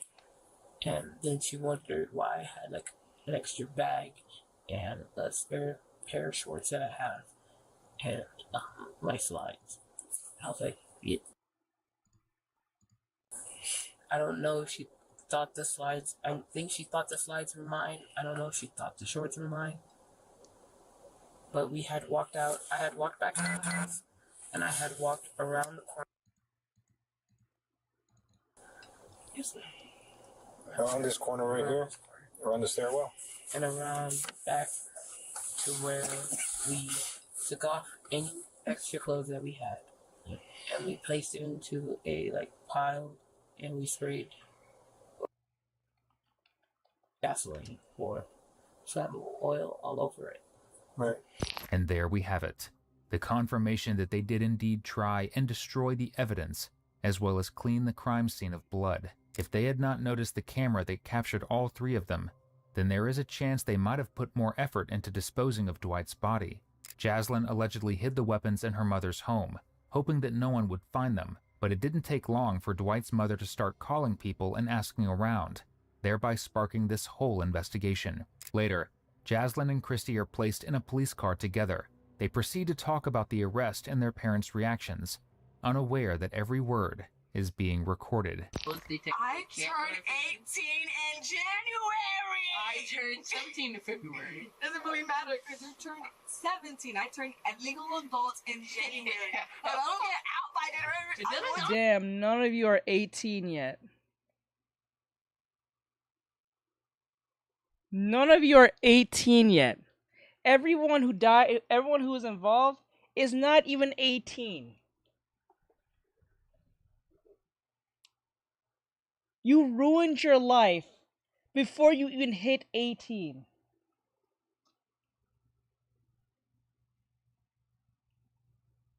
Jesus Christ. That is crazy. And you guys are talking like, oh, I'm gonna be 18, da-da-da-da. But you fantasize killing someone, ruining it all for yourself. You fucking idiot. He turned 18 in June. So he's gonna get me screwed. If my parents don't get 2 more years. They're good. My parents are gonna lure to get me out. You get me not guilty. My mom like, oh shit! They're over here saying, oh my god, hold up. You turned 17. I turned a legal adult in January. But I don't get out by January. Get out by that turn 18. 18 in June. So he's gonna get me screwed. If my parents don't get 2 more years. They're good. More years, they're good. My parents will get a lawyer to get me out. Wow, you guys are dumb. My parents will get a lawyer to get me out. I hope you all get the death penalty now. I hope you all get the death penalty. Out. You get me not guilty. My mom like, once you get down to the station, once they book you and shit, if they say on bail, they better call me, and I'll pay for this bail immediately. I'm like, okay. They said they're going to literally... And that's why I don't give a fuck if anyone says, they're just children, gang. I don't give a fuck. Fuck them. Fuck them kids. Are you serious? That's why I say teenagers shouldn't be treated as that of children. You know who should be treated like children? The ones in single digits. Not even double digits. Single digits are children. When you double digiting, but you're doing triple the age that you're supposed to be? Correct. Yes. This is happening behind at the police car. They're talking about this as if this is just something like they're going to summer camp, or they're going to, like, I don't know, juvie or some shit. That right there is exactly why I don't give a fuck if they're kids. They should get fucked. They should literally get the death penalty. No shit. Tell us when they was supposed to work on that. And again, I wish the parents get charged for this too. This should happen to parents. I'm not being told anything.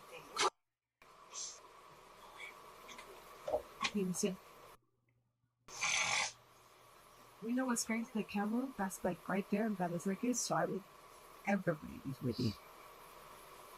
And I think I'm in this car for my Gucci bag, but I think I'm in this car because there was arson. I think I'm in this car because there was arson back in my fucking back of my. Out there. You guys are soulless demons. Soulless demons. Because the fact you got your mask off while doing all of this, you idiot. He had his off too. Yeah, but the camera caught you? Why me though? Why it had to be me? Laughter, You jokes, sound like and my dumbass little brother. a lack of interest in the consequences of their actions.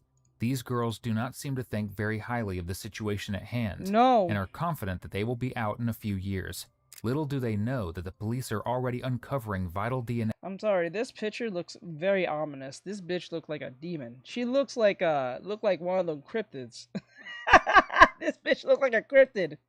She looked like a SCP. Like straight up, she looks like a SCP monster. She don't look normal. She looks fucking weird.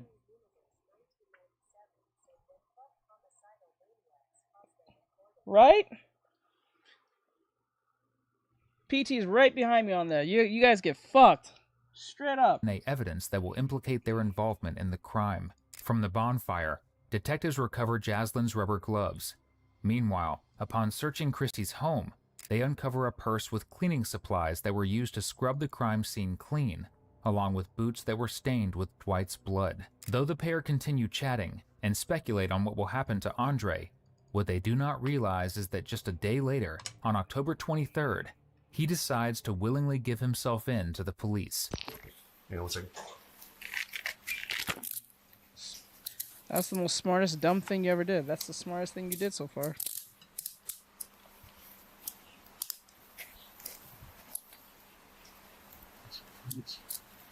Okay, I'm placing you under arrest.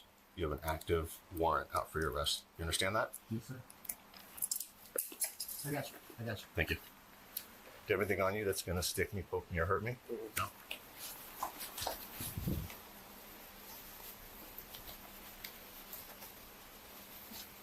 Do you have anything on you that you're going to want to give to Mom before you go? Listen. Okay. Based on written statements from Andre, detectives pieced together an explanation for the senseless homicide. Dwight was dating one of Andre's exes. Although Andre was already in a new relationship with Christy, he became so consumed by his jealousy that he planned to take— Oh my god! Oh my god, are you serious? Are you serious?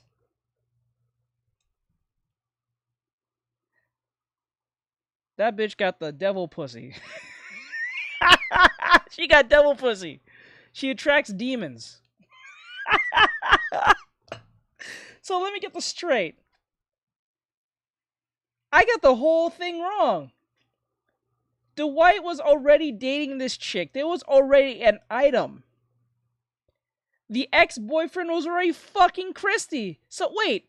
So wait. Christy is the fat bitch. So he was fucking the fat bitch. Oh my god. So let me get this straight. Yeah, that is very evident. That is very scary how they're just calm like that. That's just crazy. But like, okay, let me get this straight. So Dwight is dating the perpetrator's ex-girlfriend. The ex-girlfriend and Dwight are an item. The ex-boyfriend is dating the fat bitch. This is why I said the reason why she went by his words is because she probably low-key liked him. And I was right, because there was in a relationship. So ex-boyfriend and fat bitch, got together to kill the current new boyfriend of his ex-girlfriend.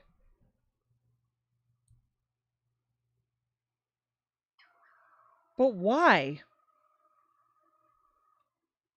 Why? Why would Christy agree to this? Why would you agree to this? What? Dwight's side. That doesn't even make any more was dating sense. one of Andre's exes. Although Andre was already in a new relationship with Christy, he became so consumed by his jealousy that he planned to take Dwight's life, planning the whole ordeal weeks in advance. And now he will be spending much of his life behind bars. There you go. So Christy and the ex-boyfriend killed the current new boyfriend of his ex-girlfriend. That's some strange backwards ass cucking. For the girlfriend, for Christy, specifically the fat bitch. Because why would you agree to this?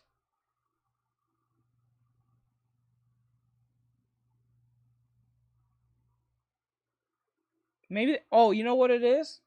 Maybe they wasn't, like, publicly an item. He was using her, like, for sex, and she really liked him. So instead of being alone, she'd rather be his plaything. Maybe that was it. He used her for sex, and that's it. And she liked the attention she was getting. So regardless if there was, like, a public item, per se, the fact that she liked him that much, she's willing to die on the altar for him. That's what I'm thinking here. Because what girl of her worth her salt, even bitches who ain't worth shit, wouldn't put themselves in this predicament? They would not put themselves in this predicament. This is a strange, like, this is what I'm saying. Like, no, that's weird. Why would a girl put herself in this position? This is a weird thing. Thank you, sir. Maybe the self-esteem was just so out of bounds. I dropped it and I never got it back from Danny. It went on the floor. Despite being minors during the attack, all three suspects were tried as adults. Good! Christy Parisian and Jaslyn Smith accepted plea deals and were sentenced to 25 years in prison. God damn. As for Andre Clements, he received a 40-year sentence. Yes! Let's go! Well, actually, them bitches should get 40 as well. I think all of them should get 40. Dude, by the time you'll be 50 years old, bruh. God damn. Bro, you're gonna be 50 when you get out. Holy shit, dude. Imagine, like, bro, okay. I'm 30, right? And I feel like I haven't accomplished a lot. And I feel like I'm still trying to figure things out. He's going to be 50 when he gets out.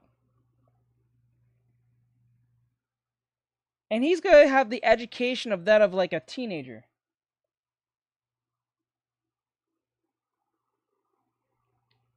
Holy shit. I'm not gonna lie, if it was up to me, y'all would get the death penalty. Fuck that. Fuck the whole year thing. That shit's crazy. Like, I don't think I'm doing well for myself as a 30-year-old. I'm trying my best here. Especially how the world is going. By the time he gets out, the world will be the shit. Like, the world's already shit to, in like how everything's expensive and shit, and getting a house is crazy, because I wanted to buy a house for a while now. But Jesus Christ, dude. At 50? Oh my god. Followed by lifetime probation. Lifetime Thank you for tuning probation. in. Nearly That's a thing? 85% I never heard of that. Lifetime probation. of everyone watching isn't subscribed. Your subscription and support That's would mean crazy, the world dude. to us. So we can keep bringing you more content. That is so just sad. like That boy this. died for no Before reason. You go, check He died for no reason. I'm not even kidding. He died for no reason. Absolutely for nothing. His life was taken from him because some dude was jealous. And he convinced his current fat girlfriend to take a life of somebody. Or at least she was under the impression that they was just going to beat him up. Which, what kind of woman are you trying to agree to something like this? Like, honestly.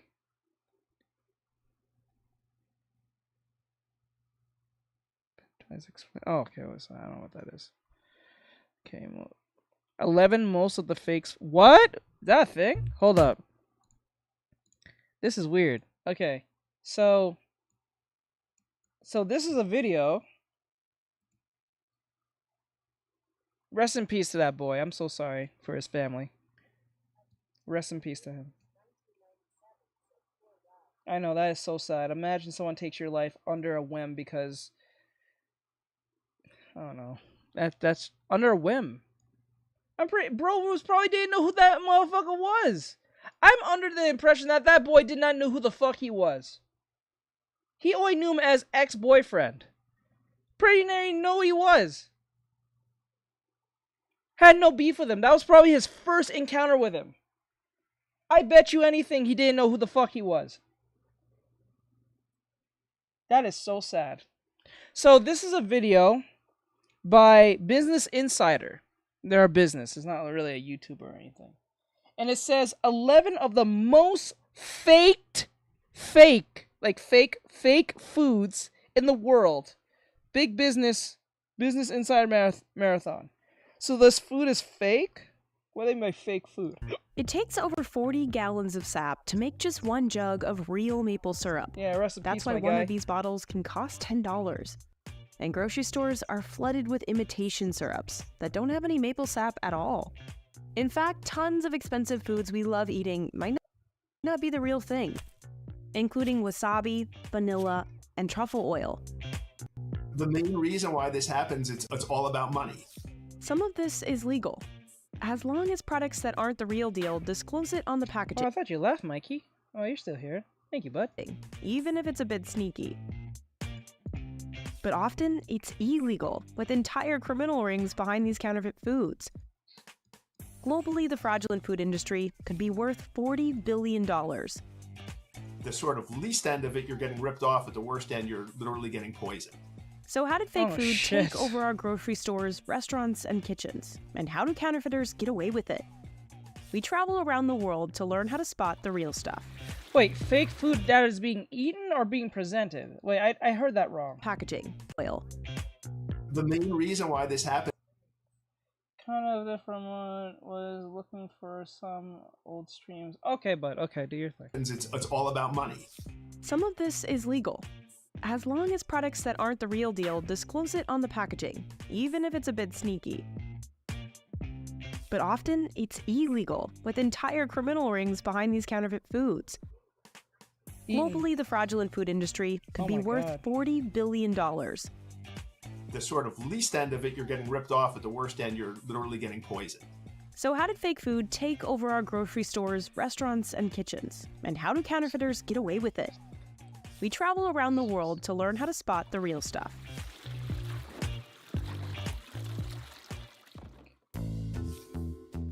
First up, truffles. Hate to break it to you, but your $15 truffle fries don't have any truffle on them. What is called truffle oil is entirely made in a laboratory. It has nothing to do with mushrooms. Oh my god. Real truffles are pricey and rare, and they need specific conditions to grow, usually in places like Italy and France, or here in the UK. This is I was just having this conversation just this morning with my mother. I was just having this conversation with both my parents, both my mom and dad. Because she was like talking to my sister about, because my sister made some type of pizza dough or some type of pizza or something. And she was telling how, as much as she loves the pizza that my sister made, she said, this is unhealthy because it's like has a lot of white bread and stuff and all that stuff. I'm like, well, I told her something along the lines is like, yeah, white bread is not technically good for you, but like, if you eat in moderation, you'll be fine. But like, holy bread is no more better than you. It just has whole grains, which is good for you. It's better than, I guess, white. But like, that's as far as it goes. Because most of these foods are processed and made in these labs and stuff. By the time it even gets to your plate, much less to your house, that shit has been fucked with, like, one way is to Sunday. You know what I'm saying? Like, it's not really, like, it's healthy, but it's not healthy. You know what I'm saying? It's healthy to a degree where you can say it's healthier than the thing that you're currently eating, but it's not all that healthy. It's like one or two notches healthier than the thing that you're currently eating. And it's not really like a big milestone between health. It's like, it's just like 1 or 2 notches. And I'm saying, it's like, it really makes no more of a difference. It's just like, it's like, that's why you should eat in moderation, or at least in portion size, so you're not killing yourself faster. You know what I'm saying? Truffles are always found with trees, and they have to be the right type of trees. Under the ground, the truffle is just the fruiting body, so an equivalent of an apple. We used to train pigs to find the fungi, but now mostly dogs do the sniffing. Good boy, thank you, good boy, come. Why? So he's told us it's there, it's still in the ground, so do I want to take it out of the ground or not? It all depends. Yeah, that's right. There's no point. Yeah, I've heard that. Yeah. Yep. Yep. Yep. You're both correct. Like, yeah, I think you should not eat that. Like, if you're eating that type of ice cream or cream and it doesn't melt, that's dangerous. I don't think you should eat that. It has a bunch of shit in it that'll fuck you up, fuck your insides up. In having it, so the nose comes into play, and we actually sniff the ground for it. Yeah, that's a nice one. There must be an easier way of doing this than just sniffing it. There should be like some type of detector or some shit. Probably about 70, 80 grams. Once a truffle is out of the ground, the clock is ticking, it's just sort of slowly going to degrade over time. People have learned how to farm truffles successfully. About 80% of the black truffles we consume are now cultivated, but it can still take as long as 6 years to grow them, and most attempts to farm the most expensive white truffles have failed, which is why they're so pricey and often counterfeited. Since truffles are hunted in the wild and delivered in labelless bags, it's easy for fraudsters to swap them out for cheaper ones without getting caught. Evil. But truffle oil might be the trickiest. It's usually just olive or sunflower oil with a touch of a synthetic compound derived from petroleum called 2,4-dithiapentane. So fucked It up. contains the same aromatic component of foot odor. What? That's why you get that earthy taste and can sometimes smell gas. Anything with no! So they're just, well, I think pigs and goats are known to eat everything, so I guess it kind of makes sense. I think goats eat more than pigs. I think they virtually eat anything, and I mean anything. I think they can eat aluminum, I think. flavor added to it is really problematic. Truffle is not a product that lends itself to being either made in oil or steeped in oil. You can tell it's artificial when you see words like truffle flavoring or aroma on a package. The most foolproof, though, see it shaved right in front of you. It should look like a truffle, look like a mushroom product. Oh, shit. Maple syrup is another tricky case. One food fraud lawyer we spoke to... That is the detector. The only reason they stopped using... Okay, you're over that. Okay. estimated as much as half of what's labeled 100% maple syrup might be fake. Real maple syrup is tapped from trees. Canada produces 85% of the world's real supply. But the US set production records in 2022 thanks to brands like Sapjack out of Vermont. The company steam heats its sap. Then machines filter and bottle the syrup, usually within 6 hours. It takes about 44 gallons of sap to make just 1 gallon of real maple syrup, which is why real maple syrup can cost about 6 times more than pancake syrup. I see. The imitation kind is often a mix of corn syrup, high fructose corn syrup, caramel color, and added flavorings. This kind of syrup isn't illegal, and you can tell it's not real maple when you see words like pancake syrup or table syrup on the label, while the authentic kind will say 100%. No, I mean, you don't want to get in between a pig and its favorite food, and for sure you don't want to pass out near or in a pig. I got you. Or pure, and have just maple syrup on the ingredients list. But there's a more nefarious kind of syrup fraud. The FDA says companies have previously bottled up fake syrup, labeled it 100% real syrup, and pocketed the profits. And that's illegal. In that case, it might be best to look at the consistency. Real syrup is often thinner than fake corn-based syrups. Wasabi is probably the most widely faked food on our list. It's estimated only 1% of American wasabi and 5% of Japanese wasabi is real. Most of it is actually a mixture of horseradish, a sweetener, and a food starch. Jesus Christ. It's just funny to me when people say, like, oh, I love wasabi, I love sushi here. And I'm thinking, like, well, you've never had good sushi and you've never had any wasabi, but, you know. The FDA doesn't have specific guidelines for the term wasabi, so only its rules on labeling would apply. As long as the ingredients list is accurate, it's legal to label something prepared wasabi, even if it's just horseradish. Not going to make you sick to eat it, it just doesn't taste as good. Real wasabi is related to cheap veggies like horseradish, cabbage, or broccoli, but it can cost nearly 30 times more. For one, there's way more demand than supply. Wasabi is surprisingly rare. It's considered the hardest plant to farm commercially in the world. It grows naturally along Japanese mountain springs, where the temperatures are mild and there's enough shade and gravel soil. The Wasabi Company, based in the UK, is the first commercial grower in Europe. The company has recreated the conditions of Japan, but it still takes 18 months before the plant is ready for harvesting. The harvesting will be done by hand, and then it's a laborious process to break it apart, the whole plant, and then clean up the rhizomes. There's no machine that's gonna help you pull this out of the ground and trim it up fit for the sushi counter. This is a stem, and we get our special grater, which has very, very fine teeth, and you can see that it doesn't have any holes on the back. We're not after really grating the wasabi, we're after pasting. All right, bud. This can cost $319 per kilo. And if you're not seeing it grated fresh in front of you, then it's very unlikely it's fresh wasabi. So what does real wasabi look and taste like? Yeah, it should be chunkier and have a gritty texture, whereas horseradish-based wasabi will be smooth. And the real stuff actually doesn't have as spicy of a kick. It's more subtle. For real? That's crazy. Another victim to confusing labeling, Parmesan cheese. There are only about 300 dairies in the entire world that are certified to produce authentic Parmigiano Reggiano, and they're under strict regulations.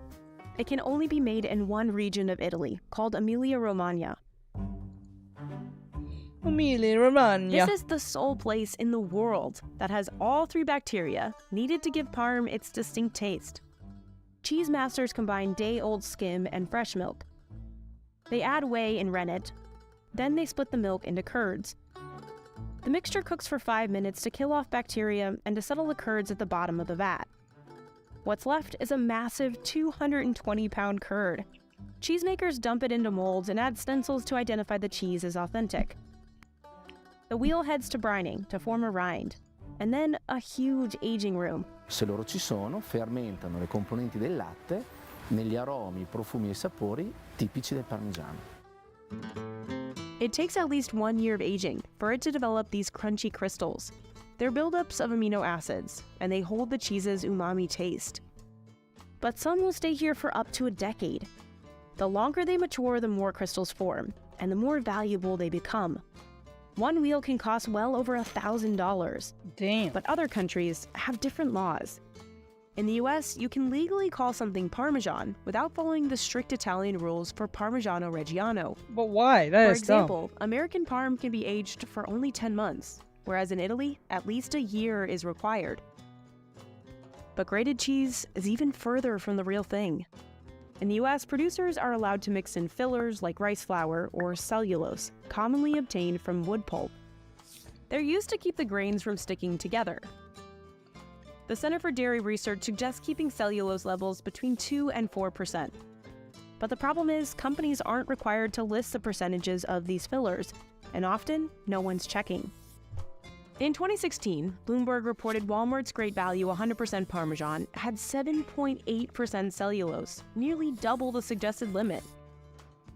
Some 50 lawsuits were filed alleging the labeling was misleading, but a judge dismissed them all.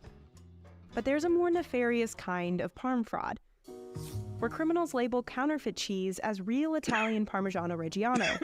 Estimates put these illegal sales at $2 billion each year. Phony cheeses are hurting the real Parmigiano industry in Italy. They lose market share and value. Half the people in Parma's life depends upon the Parma ham or Parmesan cheese industry. And so there's a big impetus to protect that. So while you're standing in the cheese aisle, how do you make sure you're grabbing the authentic parm? Well, first, maybe don't buy those shakers. Each chunk of the wheel will have a part of the words Parmigiano Reggiano spelled out in dots. It'll also have a protected designation of origin, or DOP label. Real Parmesan cheese from Italy is readily available. Almost any supermarket, certainly any cheese shop. Sometimes it's cheaper than some of the fake versions. The other tell is taste. Parmigiano Reggiano, depending on the age, will have those crystals that pack a fruity and nutty flavor. Just like Parmesan, vanilla can have some confusing labeling. It's estimated just 1% of all vanilla products in the world are real. Most of the legit stuff comes from Madagascar, where farmers pollinate orchids by hand. The beans are boiled and sun-dried at a processing facility. Workers hand massage each pod to release the chemical vanillin. The beans then soak in a mixture of alcohol and water to make the extract. I'm not against you wanting to go to Italy. I'm just against what's going on in Italy. They have an immigrant problem where they have a lot of people doing crazy, stupid shit. A lot of illegals that shouldn't be there. I don't know if they closed their doors on that situation, but like it's like everything that's happening in the UK is happening to Italy to a degree. But I think that Italy is wised up in trying to get them out. But like they have a lot of issues going on since that whole mass immigration thing. The whole thing is laborious and expensive. I'm not saying not to go. I'm just saying be very cautious. I wanted to go to the UK and Italy myself, but like after what's been going on around the world, I would hold back. Or at least if you're still gonna go, be extremely cautious. Plus, you're a woman, so like, them immigrants don't play games. Like once you're a girl, they especially if you're pretty.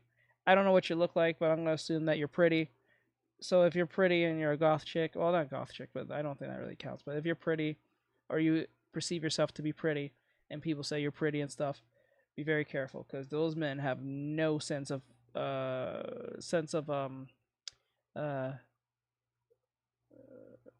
let's say decorum.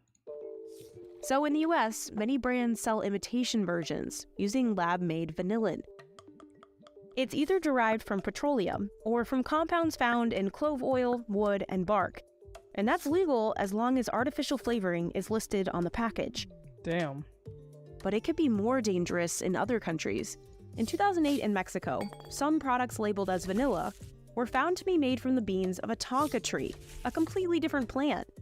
They contained a toxic substance called coumarin that's banned in the US and is dangerous for people on blood thinners. These illegal products were sold all over the Americas. Probably. So how can you tell what's real? Many vanilla products like ice cream and cookies get away with using the imitation stuff by just saying natural flavoring on the ingredients list. The real stuff will list vanilla bean extractives. Also, take a look and a whiff. In this test we did, the authentic vanilla smelled much stronger of alcohol, and it was much cloudier than the fake stuff.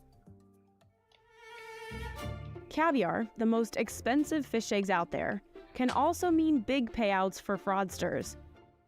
In the US, federal agents have busted multiple criminal operations for fraudulent caviar.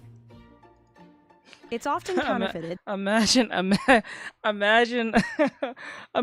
being busted and going to jail for snail eggs. That's fucking crazy. Because it's so difficult to harvest. One of America's only caviar farms is raising beluga, which has some of the priciest eggs on the market. A single kilogram can sell for a whopping $24,000. Caviar is made from the roe, or the eggs, of sturgeons, which are critically endangered.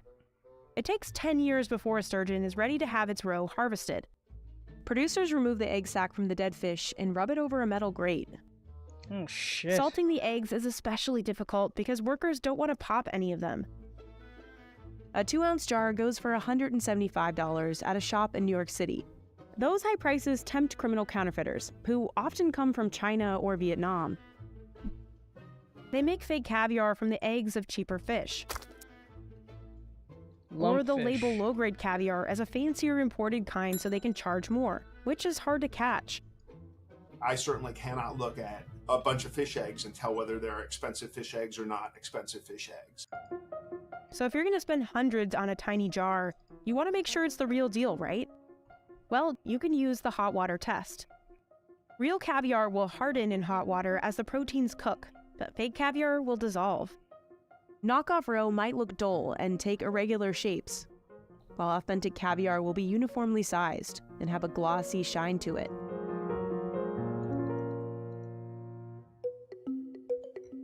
Fake honey is even more widespread. A third of what's traded internationally is adulterated or completely fake. I feel it's the biggest secret food fraud that has ever been perpetrated globally. I really do. Real honey needs a perfect combination of nature and patience. Bees do most of the work. Ew, the only Beekeepers have to be careful not to disturb the natural process. Yeah, usually rich people eat this shit. They It's suit too up with a face expensive. mask and full body coverings to protect from stings. This smoker calms the bees, so they can easily remove honeycomb frames. Beekeepers scrape the wax that keeps the honey in each cell. Finally, a centrifuge spins the frames, pushing the honey out of the combs. But globally, there is more honey being sold than the world's bees are capable of making. Only counterfeits containing little to no real honey can explain that difference. Dupes are made up of high fructose corn syrup and other cheap syrups like glucose, rice, cane, or beet. You don't have to go to all the hard work of the beekeeping and all of that lengthy process. You just get maybe some honey and some other honey from somewhere else. You blend it together, you add some sugars. Many experts say the fake honey often comes from China, the biggest honey exporter on the planet. Fraudsters in China market sugar syrups that will outsmart lab tests if added to honey, or they'll filter out all the pollen, making it impossible to trace. This stuff that's being shipped out of China technically isn't even honey. You're looking at that honey going through so many pairs of hands. So there are many, many opportunities for it to be bulked out with cheaper sugars. In 2013, the U.S. Justice Department busted 2 American honey importers in one of the biggest food fraud cases in U.S. history. In what's now called Honeygate, they routed sham Chinese honey laced with antibiotics through other countries to avoid import fees. Both had to pay millions in fines. But Sarah does have a few tips. First, avoid any label with the word blend. The very act of processing honey, that damages honey irreparably. That must have been Even if annoying. they're not adding anything, they're Yeah, that must have been fucking annoying. corrupting that honey and they're making it worthless, just a worthless jar of sugars. She says your best bet is to buy raw honey from a local producer at a nearby farmer's market and be willing to pay a little bit more. If you're going for the cheap end of the market, you're going to get an awful lot of fraudulently produced honey. Olive oil also tops our list of frequently faked foods. Authentic extra virgin olive oil has to be freshly squeezed from ripe olives. Most come from farms in Spain, Italy, or Greece. Like this cooperative farm in Antequera, Spain, the largest olive oil producer in the world. Workers harvest olives from November to January using these vibrating machines that shake the fruit loose. They dump the olives into big trailers waiting to head to factories. This one can process thousands of olives an hour. First, washing off any dirt. Extra virgin olive oil is the least processed kind out there, using no heat or chemicals. The machines grind the olives into a thick paste, and then spin it. Massive decanters press it out of the mush. The factory pumps the oil into storage and finally into bottles. This is one of the most expensive cooking oils in the world, selling for over $10 a 17-ounce bottle. And it's easy to imitate, so criminal rings making fake oil have thrived since ancient Rome. Some fill up these bottles with cheap soybean or vegetable oil. Others mix in lower-grade olive oil but still label it as extra virgin. If you hold a bottle of olive oil up to the light in the supermarket, you can't tell if it has corn oil in it or not. Some are so organized, they have their own supply chains, from farms to bottling facilities, like this ring in Italy that Europol busted. Jesus Christ. So how do you know what you're buying is real extra virgin? You can't. If it just says virgin, if it just says olive oil, if it says olive oil blend, if it says light olive oil, it's not an olive oil that I would buy. You don't want to buy anything that's not extra virgin. They don't leave those words off on purpose, right? Plus, if it's $3 a bottle, Larry says it's too good to be true. The pressed-on date is also important. European oils are harvested in the fall and winter, so if you're buying a Spanish olive oil in August, it's nearly a year old. Larry says it starts losing flavor after a year or two, so you never want a pressed-on date that's more than 2 years old. You can also smell it. Real olive oil has a fruity and grassy smell. If it smells like nothing, or it's rancid, there's a good chance it's not real. Holy shit. This is real Wagyu beef, but what's popping up on menus across the US probably isn't. Wagyu literally means Japanese cow, and it refers to 4 main breeds. The Japanese government tightly regulates how these cows are raised to control the quality of their meat. A popular type of Wagyu is Kobe beef, which comes from the area around Kobe, Japan. The steers, or castrated bulls, are fed a strict diet of rice and corn. Foodies love their meat for its tenderness, sweetness, and distinct marbling. As of 2019, a pound of Wagyu could cost up to $200. The cows themselves could sell for as much as $30,000. That can be more than 10 times the price of Black Angus cattle. And Japan only exports a few thousand tons a year, so Wagyu in American restaurants isn't always up to Japanese standards. Most of the Wagyu cattle in the US have also been bred with other, hardier breeds that can handle environments like the dry heat of Texas, so their meat isn't 100% Wagyu. According to USDA rules, Wagyu cows only need to have one parent with at least 93.7% Wagyu genetics, so they could have as little as 46.9% themselves and still be called Wagyu. That's crazy. The USDA isn't responsible for what goes on at restaurants, so they can more easily get away with listing something as Wagyu on a menu when it might not be up to snuff. Arby's made a new burger, upgraded it with rich, juicy Wagyu beef. Take this commercial for Arby's Wagyu burger. In the fine print, you'll see it contains only 51% American Wagyu. So how can you make sure your $300 is getting you an actual Wagyu steak? Well, first, you can look at it. The fat in real Wagyu is evenly distributed. The marbling is distinctive with thin, intricate white veins. Also, Larry says Kobe would rarely, if ever, be served on the bone, and it doesn't make the best burger because it's too tender to be formed into patties. If you're still not convinced, you can ask to see the Wagyu's certificate of authenticity, or look for this bronze statue in restaurants authorized to sell Kobe. You might be surprised to learn even your coffee could be phony. You could just be brewing up a bag of inferior beans marketed as some more expensive ones. Or it could be something completely different, ground acorns, barley, or wheat. Coffee is big, big, big business. And historically, it has been cut with anything that's brown. Burnt paper, burnt corn, sawdust. That's because growing coffee is expensive and labor intensive. Farmers need to harvest more than 1,500 of these cherries to make just 1 pound of coffee beans. And they have to do it fast. We have to do something with it immediately. It only lasts 24 hours. Workers have to handpick the berries, avoiding unripe ones. Then they load only the ripe ones into 100-pound bags. The skin is removed and the 2 seeds inside are dried out and roasted. Large-scale farms can produce cheaper coffee picking the whole tree and processing ripe and unripe berries together. It's not illegal, but it hurts quality. What's up, bud? What's going on? What is illegal? When counterfeiters bag up cheaper beans, slap on a fake label, and fool customers into paying more. Or when they fill a portion of a bag with cheaper coffee. And they get away with it because coffee's origin is so hard to track. You have thousands and thousands of really small producers around the world who pick their beans and then they're put into trucks and then they're put into containers and then they're put on boats. There's so many points along those supply chains that somebody has the opportunity to tamper with products. But you can do your due diligence. Buy from reputable sources. Verify the origin of your coffee. Look for certifications like from the Specialty Coffee Association on the packaging. Saffron is the world's most expensive spice, but the market for red gold is widely tainted with cheaper products. Real saffron comes from 3 tiny strands, or stigmas, of the Crocus sativus flower.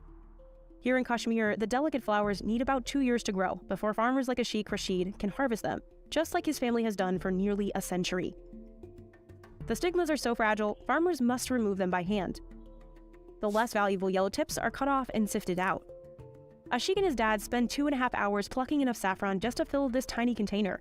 All in all, it takes over 150,000 flowers to make just 1 kilo of saffron. which can cost $3,000. With those prices, you gotta destroy his coffee dreams, bro. counterfeiters can earn big bucks if they dupe buyers.